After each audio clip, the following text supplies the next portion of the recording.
Hello, everybody. It's Johanna. I'm here from Orbital Astrology, and we are currently in the week of November 12th, starting the Sunday for the next week, all the way till Saturday, November 19th. So, this is the astrology forecast for that week. And yeah, I'm just getting over the very, very last tiny bit of this cold that everyone seemed to have gotten in the past 2 weeks. Um, and it kind of so yeah, if I cough a little bit, it's because like that, death rattle cough that's just like won't go away.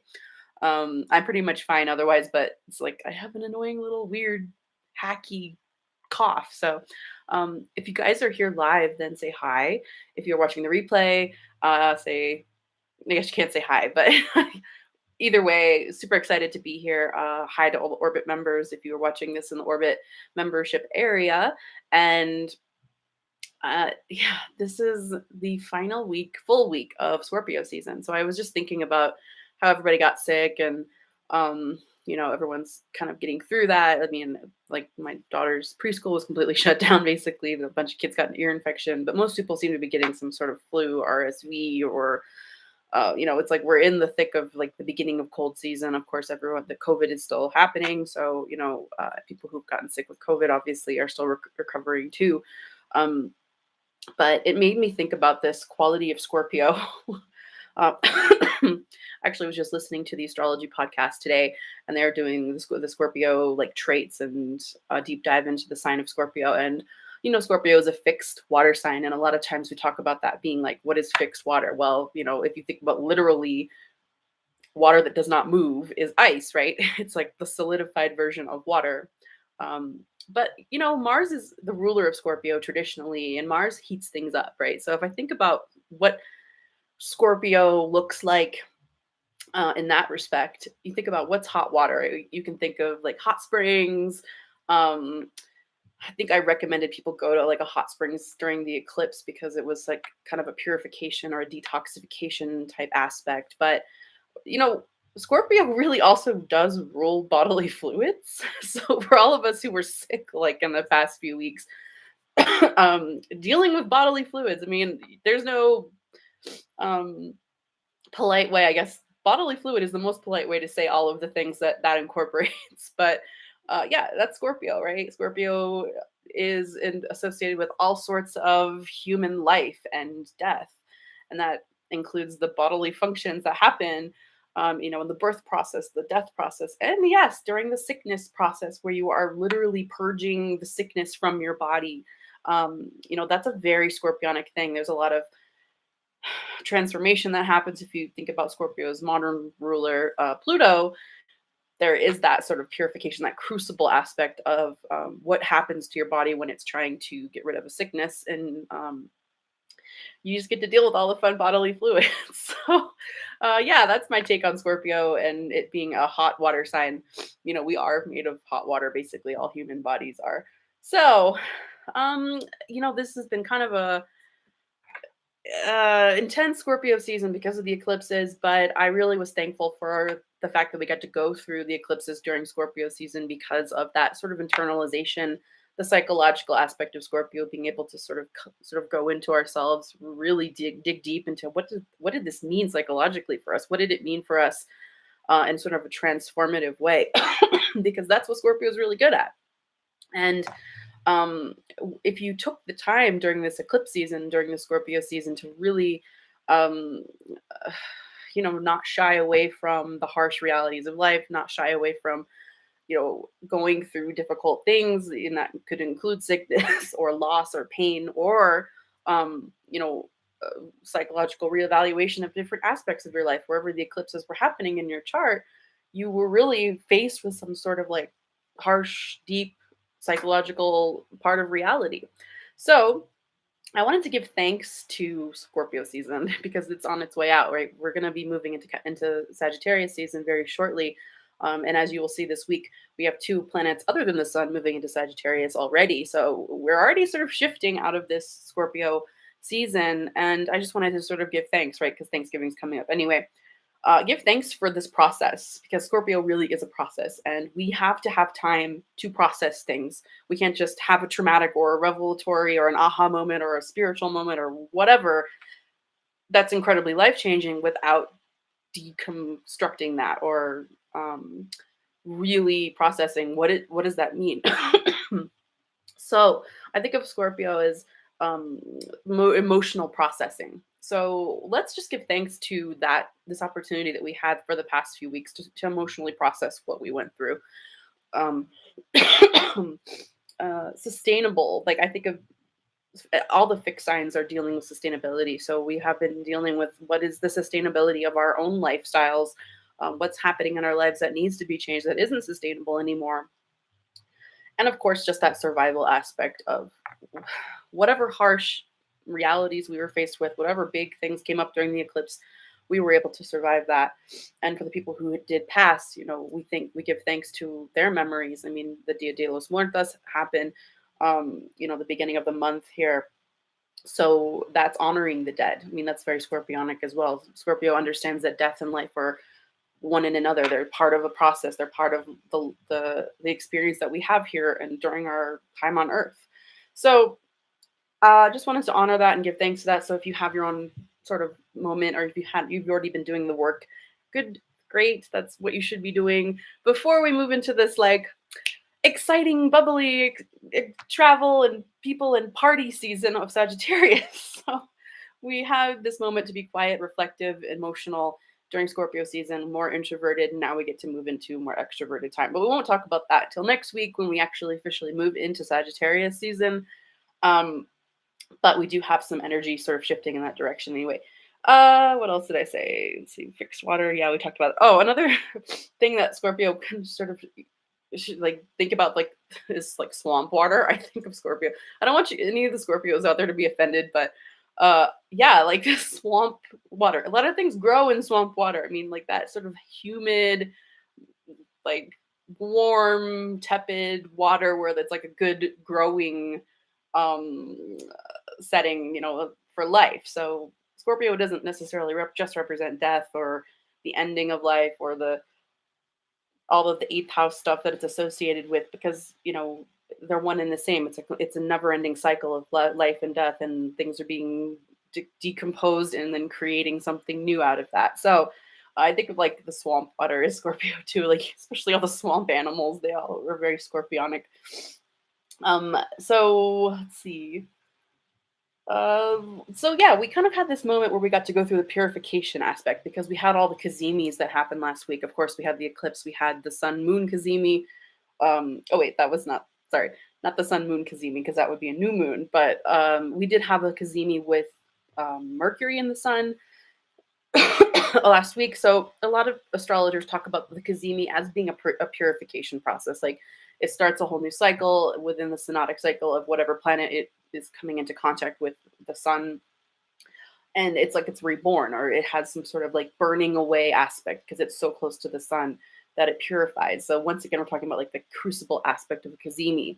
So we had that happen, and now we're kind of in like the eclipse hangover, right? The detoxifying, releasing, the cleaning. I like went nuts and cleaned the house today. It's like after you sort of start feeling better after you have been sick, you just have to like get rid of all the crap, right? Get rid of the germs, detoxify your house and yourself and everything around you. So that's kind of the energy of this week, because we're getting our energy back after like this just intense past few weeks with the solar eclipse and then the lunar eclipse happening with the full moon. So we are in this like downhill process, the downhill part of the cycle, the lunation cycle. That when the full moon happens, everything is downhill down until we get back to the new moon. We have the first quarter moon or the third quarter moon this week happening on Wednesday the 16th. So yeah, we're kind of in reflection mode. We're in detox mode. We're releasing, cleaning. Yeah, if you feel like cleaning your house this week, it's a great time to do it. We do have some actual very nice aspects coming up this week, which is nice. It's kind of a relief after all of the intensity. Anything in Scorpio is always going to be a little intense. So we do have two planets at the very end of Scorpio coming into a trine aspect with Jupiter, which is at the end of Pisces, and it's going retrograde. So that's nice. It is still going to be intense because anything in Scorpio, which Venus and Mercury are still in Scorpio till um, till Tuesday. Yes. So Venus goes into Scorpio on Tuesday the 15th, and then Mercury follows and sorry, Venus leaves Scorpio on Tuesday the 15th, and then Mercury leaves Scorpio on the 17th, which is Thursday. So two planets getting gone, leaving Scorpio, going into Sagittarius. But before they do that, they're going to have a nice little conversation with the most benefic planet in astrology, Jupiter. So Jupiter is hanging out at the last few degrees of Pisces. It's going to go a little bit further back into the sign before it stations direct and goes and leaves Pisces for the next 12 years. But before that happens, where Jupiter and Venus, which are the two most positive planets in astrology, have a very positive alignment. And that happens on Tuesday the 15th. So that's great. Probably going to be the best day of the week, Tuesday. Wednesday, there's a similar conversation happening with Mercury and Jupiter before Mercury leaves Scorpio. So that's also going to be a nice day too. Of course, Mercury can be a little more. I always like to think of Mercury as like an anarchist because he's not on anyone's side, right? He's not on the good, he's not on the bad. He's like totally neutral, doesn't choose sides. So kind of is a wild card energy, but so it can go either way. You can have a really great conversation with somebody, or it can be like, what? What are you talking about? But Jupiter always makes things a little bit more positive, or at least brings in sort of a silver lining aspect to things because Jupiter is kind of the Santa Claus of the zodiac. It wants to bring gifts and generosity and help people. But he also like is a little bit too much, too many cookies, too much wine, too much whatever. Um, so too much of a good thing sometimes. So that can be associated with Jupiter, but we're hopefully going to have the positive aspects between Venus and Mercury with Jupiter this week because we need a little bit of that, right? We need a little bit of positivity. We might feel a little excited about the future. We might start thinking a little like things feel a little bit brighter. We might get a little bit of positive energy in our own lives, which can motivate you or inspire you to do something that you have been either putting off or like get a fresh view on the world. That's kind of a nice feeling that could happen this week with Venus and Jupiter. It could also just be a nice little social arrangement. Of course, if you're here in Albuquerque, check out the classes that are coming up for Resonant Essentials because there's some really amazing stuff coming up. It's a great week to get together with friends. The Albuquerque Astrology group is going to be meeting this Saturday, which I'll talk a little bit about at the end. But yeah, it's a great week for social activities and yeah, just being grateful. I would just say like Scorpio gets such a bad rap, and it's so necessary to really have that sort of solidity in your life, especially your emotional life, to process things, right? So just give thanks this week. Be grateful for your own ability to cope, your own ability to process, your own ability to, sustain yourself through this life, and pat yourself on the back for being able to go through those hard times. So um, that is kind of, I think, for the first half of the week. Monday the moon is in Leo, and then the sun is going to come into a nice little, yeah, because the sun's also at the very last degrees of Scorpio as well. So it's going to come in and say hi to Neptune, which is at 22 degrees of Pisces, and that'll be nice, kind of an inspirational way to start the week. So do something creative on Monday. That's something that can really feed your soul. With a Sun trine Neptune aspect coming in on Monday the 14th.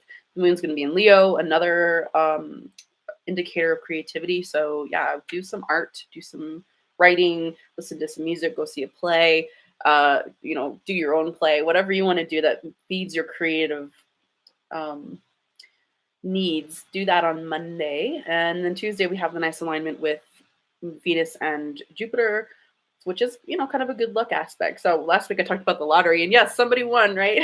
And actually, I heard a lot about the owner of the shop that sold the winning ticket becoming a millionaire too. And I said, oh, maybe this is going to be a man who wins the lottery. I don't think they disclose the winner or ever. about who it is, but um, the owner of the shop was like a millionaire because the lottery was such a high it was such a high winning pot that he got a percentage of that. I didn't even know that if you sell the winning ticket, you get part of I don't know part of the lottery. That's crazy. So anyway, this guy like became a millionaire just for selling the ticket. So that kind of showed up as that Mars aspect coming in with Neptune, which we're gonna have an interesting thing happen on Saturday, which is gonna reiterate that type of energy with Neptune and Mars coming in. So what else am I writing about here? All right, so after we have the alignments between Jupiter and Venus and um, uh, sorry, Venus, Jupiter, and Mercury, then they're gone. They're into Sagittarius. So Tuesday the 15th, Venus is in Sagittarius, and then Thursday the 17th, Mercury goes into Sagittarius. So yeah, we're going to be moving into more social, more fun, more exciting. I already talked about all this kind of like, and of course, I am kind of partial to Sagittarius energy because the galactic center is located at 2627 Sagittarius, and that's kind of the most magical time of the year, I think, when things start going through that position in the zodiac. So, Scorpio is always associated with darkness and doom and gloom and Halloween and all of that. But now Sagittarius is like party season, right? Everyone goes out and starts, having holiday parties and doing all the fun things. And, that heaviness sort of that we've been going through with the eclipses of Scorpio season is kind of lightening up because we're moving into a Jupiter ruled sign instead of a Mars ruled or Pluto associated sign, and things get a little more like, okay, I can cope, I can do the thing, like I've processed, I've filtered, I've survived, I've done all the work, and now I get to celebrate a little bit. So that's kind of the energy, right? We're moving towards that direction. We'll talk a little bit more about that next week when the sun goes into Sag. But yeah, energy levels may be moving up, and yeah, we're moving into a fire sign, out of the water into the fire, and yeah, flexible, adventurous travel. My family's actually going to be getting together for Thanksgiving for the first time in 2 years, so it's like a huge deal. I haven't seen some of my family members, and I mean most of them never all at the same place at the same time. So it's like going to be a real Thanksgiving for the first time in 2 years, which is really exciting. I'm very happy, and I can't wait. Um, so yeah, I said Tuesday and Wednesday probably the best day of the week, which is funny because Tuesday's a Mars day. Usually it's kind of like a little dicey on that day sometimes, just because it's generally ruled by Mars. But yeah, it could be really exciting, really motivating, good stuff happening Tuesday and Wednesday. And then we are going to have interesting alignment of Neptune square Mars on Saturday. So that's the day of the Albuquerque Astrology Group meeting, and it's very interesting because the presenter is a Sagittarius. I think he's like a triple or a double Sagittarius, like either Sag rising, Sag sun, and he's going to be doing a presentation on um, some celebrity charts on creatives, genius, and some mental health struggles, and how the association of creativity and sometimes mental health can be associated. So it's going to be really interesting. If you're in the Albuquerque area, please come on by. It's a totally free presentation. And it's interesting that we're having this Neptune, which is Neptune associated with creativity, inspiration, and sometimes also mental health.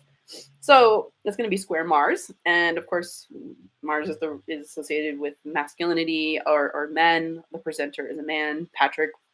So it'll be very interesting to have that show up as like a physical manifestation during this presentation. But if you're not in Albuquerque, if you're somewhere else, you can always do something that also inspires you. Neptune, is kind of much more spiritual. I always, in traditional astrology, Venus was associated with artistry and artists and creatives. I still associate Venus with creativity and art, but I also think that there is this thing that's behind the art, which is the inspiration. Where does art come from? What makes people want to do art? And so that's where the Neptune is. So Neptune and Venus are deeply connected, in my opinion. So you can have the literal manifestation of that creativity through Venus on Monday and Tuesday or Tuesday and Wednesday when that alignment is happening with Jupiter, or you can have a more spiritual, deep dive into what creativity means and artistry and music, all of those things that are associated with Neptune on Saturday the 19th. So um, it can definitely be a great manifestation. A lot of astrologers also say it's a very difficult aspect because Mars is the initiatory, action oriented planet, and Neptune is very like dreamy and passive. So those two getting together, kind of having an argument about, I want to go this way, let's take action, but we don't, don't have a clear vision on what it's going to be. We just want to sort of play around and fantasize about what it could be. We don't want to take action. We just want to play with that idea. So that can be a little bit of a struggle this Saturday. But if you can transmute that energy into something fun and creative or spiritual for yourself, great day to do like something active, but also spiritual, like yoga, hula hooping, of course. I think is a very spiritual um, activity. You can find some aspect where you can get into flow because that is associated with Neptune as well. And you can create a flow state by getting into some sort of physical activity. A lot of people like get into flow state when they're running or hiking or snowboarding, surfing, doing some sort of activity where they're like extremely focused on something, and it kind of becomes a spiritual experience for them. So great day to do some sort of activity that gets you into a flow state, even if it's just reading or painting, something like that. So I am going to give you the rest of the moons for the week, and let's see. So Wednesday, we're going to start the week off with a Leo moon. And then Wednesday, the moon goes into Virgo, and that is the actual third quarter moon. Thursday, the moon is still in Virgo. Friday, we have kind of a long Virgo moon.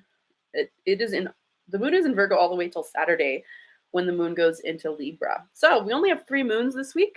We have moon every night, right? But we have 3 different signs that the moon is going through this week.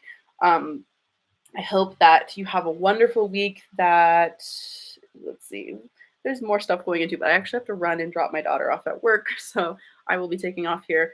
If you are interested in booking an astrology reading with me, so I can deep dive into your chart and see what's happening specifically for you and how this is all going to manifest in your life specifically, then you can book a reading with me either at orbitalastrology.com or you can book it at resonantessentials.com. If you're here in Albuquerque, I can do an in-person reading or do an online reading from either website. So I hope you have a great week, and I will see you next week. So have a good one.